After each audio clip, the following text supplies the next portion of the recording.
Namaste. I'm starting a new series in which this is the first part. In this series, I will discuss the various karmic relationships in which we may be trapped and how these relationships affect us physically, mentally, and even at the spiritual level while we are in our spiritual practices. How do we identify such relationships? How do we avoid such relationships? What are the dynamics that operate behind the scenes in these relationships?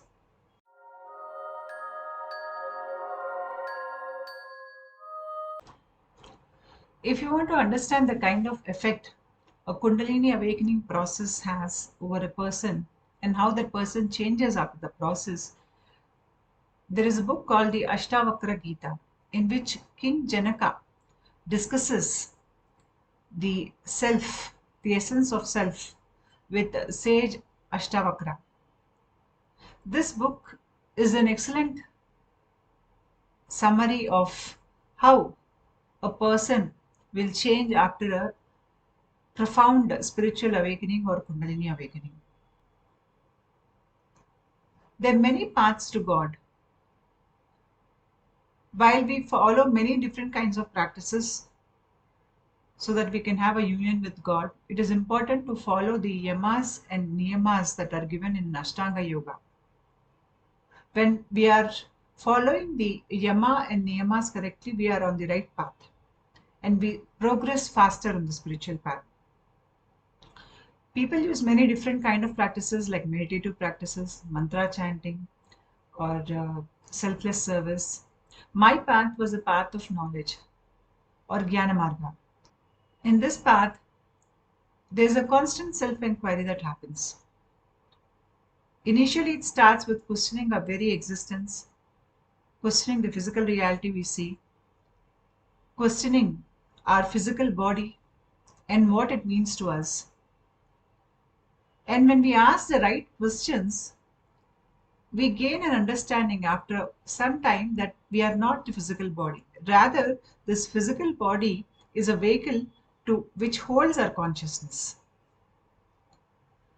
Everything that which we identify as being a human on earth, we carry many labels, many identifications. For example, our name, the race in which we are born, our family, the country, the religion, or the kind of associations you have in life, your wealth, your positions, your relationships with others around you. All these things, they are attachments. And when we think that these things are real, we get attached to the physical body. And when we think that these things are real, we live life as if this physical body is the only reality and the external world is the only reality. Initially, at the first level of self-inquiry, we start realizing that we get somewhere lost in the many roles which we play in life. For example, a person is a father, he is a colleague, he is the husband, the son, the boss, he has a friend, or has an enemy. So when he is dealing with each one of these people, he has a different kind of body language. His voice changes, his facial expressions are different.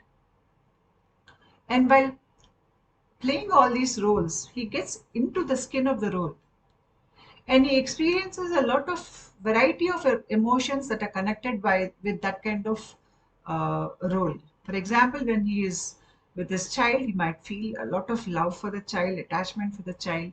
When he is with his enemy, he might experience a lot of hatred and anger. While he is with his boss, he may experience fear. When he's in competition with somebody and winning, he will have this happiness of winning, the zeal, that drive to win. So in each one of these roles, the person is caught up by those roles and he displays a variety of emotions because he thinks he is that role. And this happens when we are very strongly into the idea that we are this physical body. So when a person is displaying many different kinds of body language, uh, facial expressions, or different emotions in every situation, then where is the real person beneath all these emotions and all these different faces? The true person, where is the true essence? It is lost. It is lost somewhere while he's busy playing these different roles in real life. Our true essence is covered in many different layers of ignorance. And in the path of self inquiry, we start peeling away those layers of ignorance one by one, slowly. When we realize that this is just ignorance, we peel it off. We detach from the idea that we are the physical body. So, when we start understanding that we are more than the physical body, we are beyond the physical body, we start slowly developing a kind of discretion, a kind of dispassion towards the physical body. And that when that happens, we have a very neutral emotion towards everybody in our life. Now we are not very attached to a person, or we do not feel hatred to another person. We are somewhere in between.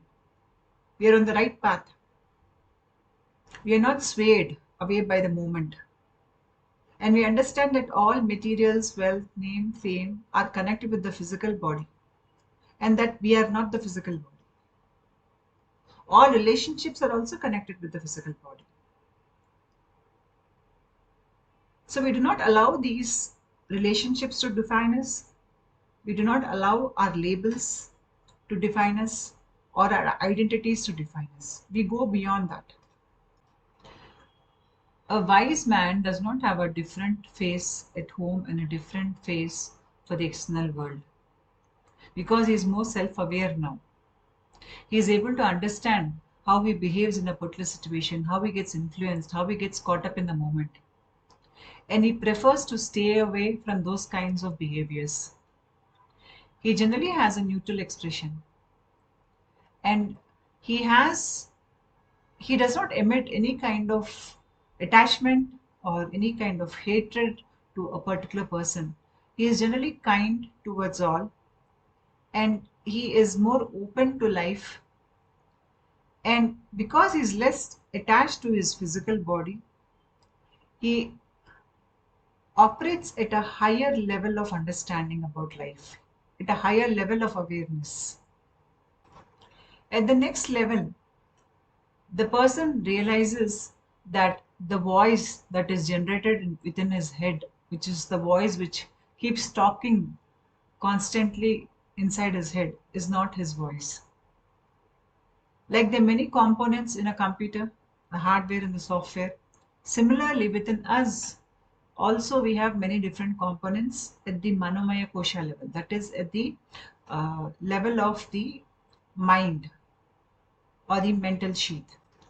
The many components are the chitta, the subconscious mind, the conscious mind, the ego, senses. We identify with these things. And these various components, they keep the sense of identification intact within us. And because of these components, we identify with our actions, with our thoughts, with our emotions, with our feelings. And these components, they keep the drama of life going on. These components get us caught in different kinds of behavioral loops. They can, which can lead to suffering, which can lead to a lot of inner pain. And even the so-called joy which you experience is again another side of the pain, because this is not the real joy. The joy which you experience in the external world when you have won something or you've done something, it is just your ego expressing its joy because it is better than somebody else. Until now, the person was under the control of all these various components. At the second level, he realizes that these components are a part of his system and they need not control him. Rather, he rises above these components. He understands how his brain works, how he's caught up in behavioral loops, how his mind works, and how these various systems that are there are influencing him to think in a particular way. He understands all these things. He can see through all these things. And when he understands this, at the second level, he goes beyond those. So now his emotions do not control him. His mind does not run behind his senses. He is, his thoughts are in control. He is more focused on his meditation. And at the next higher level, when he reaches various states of samadhi, he understands that the entire universe emanates from him. In this diagram, I have tried to describe the various kinds of behaviors that are displayed by a soul when it is evolving spiritually or progressing spiritually. At one end, you can see fear, and at the other end, you can see universal love. When I say universal love, this is not the kind of love that comes from an egoic attachment. Rather, this is the kind of love where a person sees himself in every aspect of this universe. He loves every tree, every plant, every animal, every person. Everything about this universe is beautiful, and he has only love for every aspect of this universe because this person understands that the universe emanates from him. So at this end, you have the great yogis who are enlightened beings, or the saints, the philosophers. They generally have a very positive vibration. They're very kind in nature. They only wish good for everybody.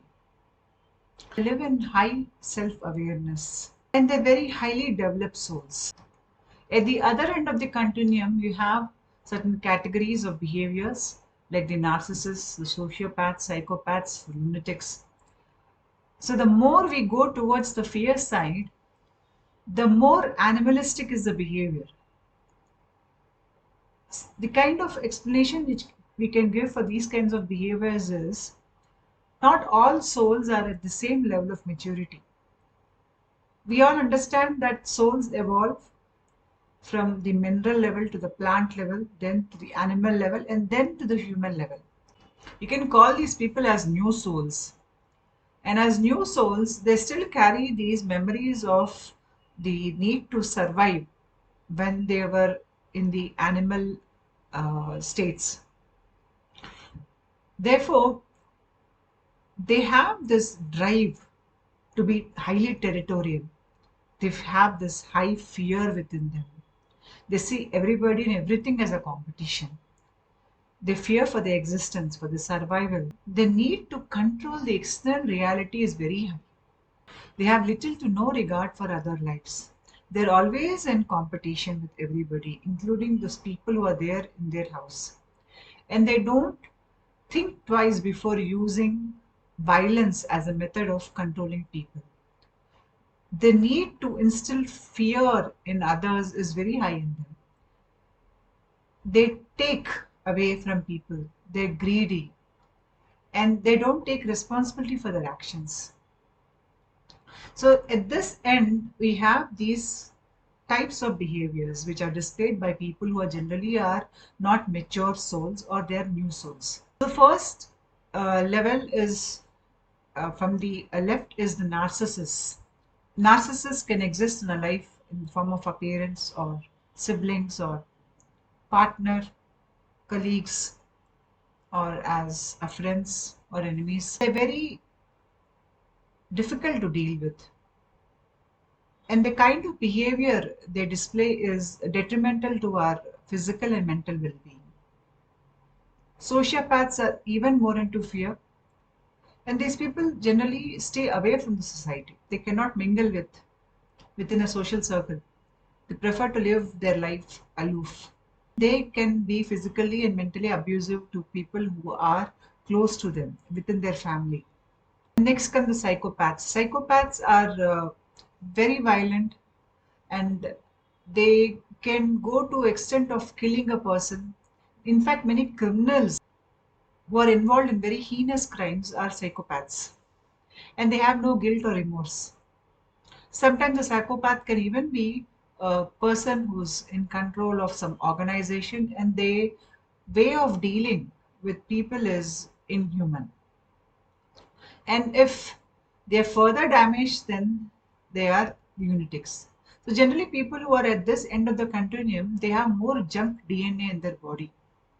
The DNA is not proper. Whereas the people who are there on the other side, the saints and philosophers, because of the spiritual process, they have healed themselves, they have healed their DNA. Therefore, the way of thinking is drastically different from those who operate at the fear level. When we are in the spiritual path, it is very important to stay away from the people who generally operate from fear. Sri Ramakrishna Paramahamsa used to often run away from his house because he did not want to deal with negative people. He would spend his time away from the house in forests, just spending his time in meditation until somebody from his house would come and take him back to his house. This time he would go and hide in some other place so that his family will take more time to take him back home. It is very important to keep away from unnecessary drama in our life.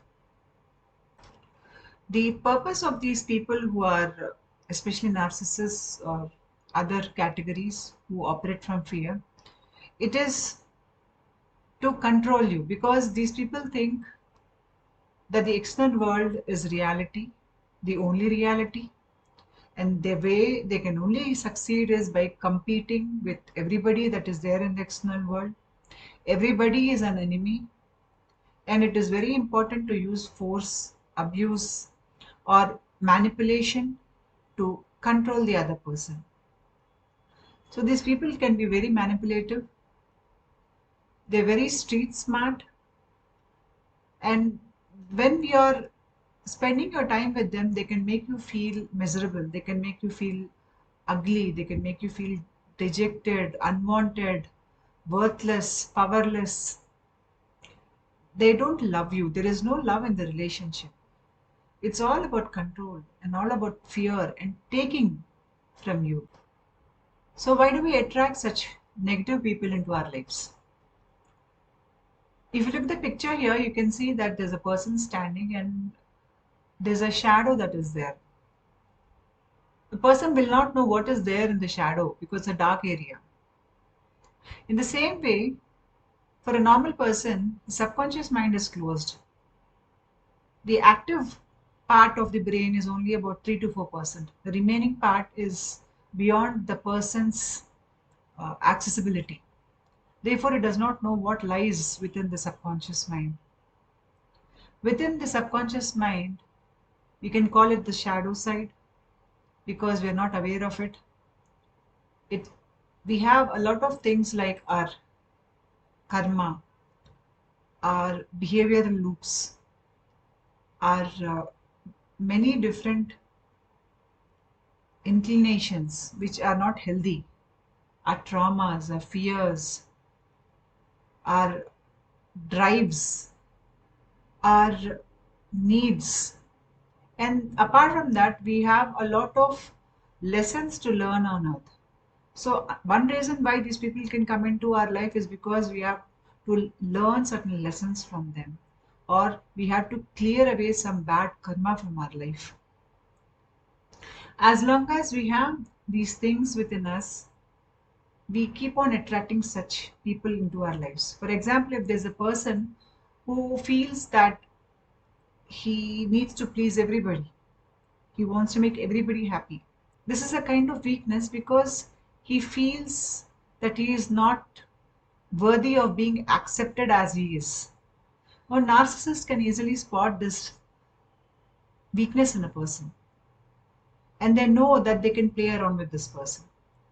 So they come into their life, they keep telling them that they are not good enough, they keep rejecting them, and no matter how much this person puts in effort to please them, to be worthy of their love, they still keep getting rejected. And this drama goes on all his life, and this person gets rejected. This person is abused by the narcissist. The narcissist takes away everything from this person, his freedom, his money, his health, his life. He sucks everything out of this person. So our own weaknesses can attract a narcissist into our life. There are a lot of unknown aspects within us. Through our behaviors, through our thoughts, we sort of lose our inner power. For example, if you look at the picture here, the person, look at the timeline, past to future, the person is moving in this particular lifetime. The person is having a lot of experience through his life, and the different kinds of experiences are there across the timeline. Some experiences can be very bad, some can be very traumatic, some are very painful, some can be very happy moments in your life. So every time you have these memories, you're tying a part of your inner spiritual energy with that particular memory. For example, if I asked you what did you have for lunch last month, you would not remember because that is not very important. But if I ask you what is a very painful traumatic event, you will describe that to me in detail even if it happened 10 years ago. And the reason you can do that is because part of your energy is tied up with that event. In the same way, we worry for a future. We are worried whether we can survive in a future time. We are worried about death. There are many different fears which we have for future. Part of our energy gets tied up in the future also. That way we lose our inner power. We have to understand that when we have these kind of memories in the past and the fears for the future, we are losing away a lot of our spiritual energy. So when we are in the spiritual path, all these practices which we do, meditative practices and other kind of mantra practices, what generally happens is it changes the way your brain functions. The kind of hormones that are produced in your body are of a different level now. And these hormones slowly they bring about something called the forgetfulness. And sometimes we work through this pain in our spiritual process where we try to understand why we feel that pain. We go into the depth of pain and we release that pain from our system. So when you're doing this, you are untying all that energy that is stored in that particular memory, and that energy returns to you. Say in one lifetime you have so much of dissipated energy. Imagine how much of energy was lost in if you had 100 lifetimes before this. Of course, when you reach a particular level in your spiritual path, the collective karma of many lifetimes gets burnt away during a Kundalini awakening process. So you regain that power too. So ultimately, what happens is in the spiritual path, now you stop losing your power. You lose your power, especially when you have problematic relationships or problematic people in your life. So when you stay away from such people, the power that is gone away, when you start slowly healing and coming out of it, that power returns to you. And gradually, your inner power increases. It increases to the extent that you can focus all this on your spiritual progress. And because of that, you can take bigger leaps in your spiritual path. You are more at peace and comfort in the present moment. You remember the lessons that you have learned from your past and you plan for your future. But the unnecessary drama that was associated with your past and your future is no longer there in your life right now. Spiritual journey is all about knowing ourselves completely. In a normal person, the subconscious mind is closed, and many of his blind areas are there in the subconscious mind. Though we are not aware of what is there in the subconscious mind, the material that is there in the subconscious mind can come out as behaviors while we are dealing with other people unconsciously. So others can get to see your unresolved issues through your behaviors. One way of understanding what is there in subconscious mind would be to ask your close friend whom you can trust and who understands psychology your weak points, your blind spots. Be open to such feedback. When you're open to such feedback, you start uncovering those areas of yourself which you were not aware of earlier. Another way is through questioning your behavior. trying to understand why you behaved in a particular manner in a situation, in going to the core issues that are there within you. Other way can be through dreams. Dreams allow you to peep into your subconscious mind. The better you are at decoding your dreams, the higher your understanding about yourself. Sometimes we can even reenact our behavior in our privacy in front of a mirror and observe our body language and try to understand why we behave like that in a particular way. Even in that way, you can uncover certain issues within yourself which you are not aware of. The more you know about yourself, the less you will start attracting problematic people into your life. You can even understand yourself by understanding how many of your actions emanate from fear and how much of that emanates from higher wisdom or universal. You have a scale here from 0 to 10.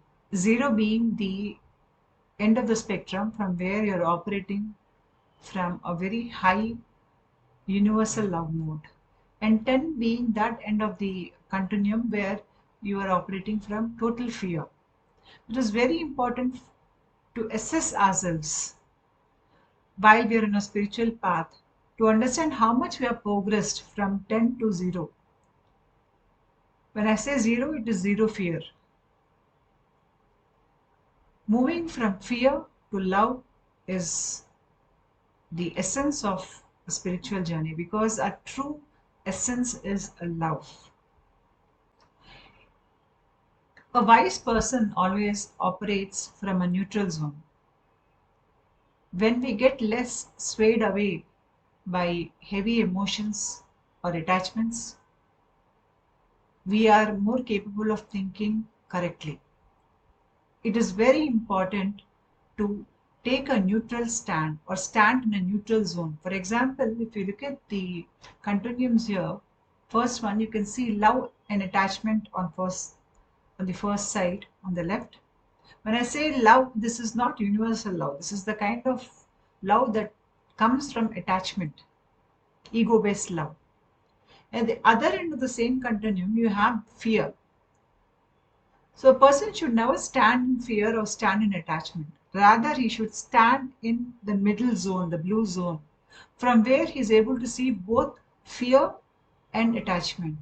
That way, he is more aware of his own faults. He can see his own faults. In the same way, you should stop seeing things as good or evil, because in good there is evil and in evil there is good. When we stop being judgmental about things around us, we are more capable of thinking clearly. In the same way, right and wrong. Right and wrong comes from the way we think. So where there is right, there is wrong. Where there is wrong, there is right. We should be more focused on the gray area and not on the black and white areas. That way we can think properly. We are more neutral. We are not caught up in the moment, and we do not get swayed by emotions. We are wiser in the decisions we take. Everything should be taken equally, whether it is pain or pleasure.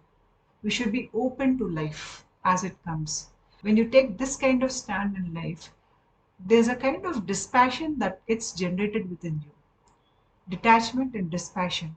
And the more dispassionate you become about life, the more wiser you become. The more the layers of ignorance are cleared away from your system, and the more closer you are to the core, that is yourself. In this series, I want to make it very clear that when I'm talking about people and like narcissists and psychopaths, my intention is not to brand somebody as good or somebody as bad. When we do that, when we look at somebody as bad, we start misbehaving with them. Generally, narcissists, they see others as bad. They do that because when somebody else is bad, they have the moral right to trouble or harm that person or hit the person and get away with it. They will say that you're a bad person, so I abused you. you deserved it. We should never go down to that level. Never look at a person as good and bad. Even if it is the worst terrorist or psychopath, always learn to separate behaviors from people. People are different, behaviors are different. Always see the divinity in every person. A person who is very innocent at heart or very pure at heart has purity in his vision too. He only sees God in the other person. He even sees God in a terrorist because he understands that the person is different from his behaviors. Our actions do not bind us. In the same way, others' actions do not bind them. We are all part of this drama called life, which we are totally involved on earth. We are here for a temporary period. We need to understand that our universe, our little world in which we experience this physical dimension, it emanates from us, from our own being.